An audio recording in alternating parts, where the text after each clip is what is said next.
Bah ça y est les gars, le moment qu'on attendait tous depuis des semaines est enfin arrivé, le verdict est tombé. Et je vais pas faire durer le suspense plus longtemps pour ceux qui ne l'ont pas encore vu, mais Johnny Depp a gagné.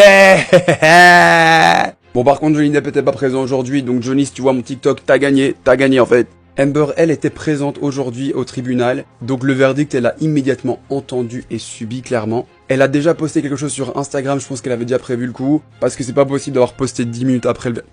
Bref, le jury a donné raison à Johnny Depp sur toute la ligne. Alors pour le jury, oui c'était de la diffamation contre Johnny Depp, oui Johnny Depp est innocent, il n'a pas battu Amber, oui c'est Amber qui a écrit cet article, oui Amber a écrit ça avec des intentions malicieuses, oui Amber était consciente de tout ce qu'elle a fait. Alors en compensation, il remporte 10 millions de dollars, mais également 5 millions de dollars de punition. 5 millions de dollars que la juge a décidé de rabaisser à 375 375 000 dollars. Pour plus de détails, je vous ferai un autre TikTok plus tard ce soir ou bien demain. Là, c'est les réactions à chaud, ok? Alors oui, Amber a perdu le procès face à Johnny Depp, mais elle avait contre-attaqué pour 100 millions de dollars. Oui, elle n'a pas froid aux yeux. Également pour diffamation après un article que l'ancien agent de Johnny avait écrit dans la presse. Le jury lui a donné raison sur un des 3 chefs d'accusation. Encore une fois contre l'avocat, mais pas contre Johnny nécessairement. Et donc sur les 100 millions de dollars qu'elle réclamait, on lui a accordé 2 millions de dollars. Et maintenant, combien de millions de dollars Johnny doit-il payer de punition? 0 $. Voici ce qu'Amber a déclaré sur son Instagram. La déception que je ressens aujourd'hui est au-delà des mots. J'ai le cœur brisé que la montagne de preuves n'était toujours pas suffisante pour tenir le choc face à la puissance démesurée, l'influence et l'emprise de mon ex-mari. Je suis encore plus déçu de ce que ce verdict signifie pour les autres femmes. Il nous ramène à une époque où, quand une femme qui levait sa voix et dénonçait des choses se faisait publiquement humilier.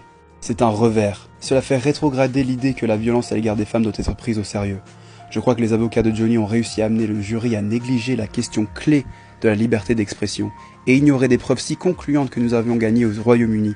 Je suis triste d'avoir perdu cette affaire, mais je suis encore plus triste que je semble avoir perdu un droit que je pensais que j'avais en tant qu'américaine, celui de parler librement et ouvertement. Citer Justin Timberlake, Cry me a river.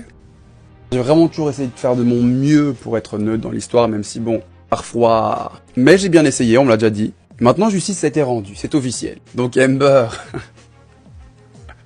Désolé. Mais le monde n'est pas dupe.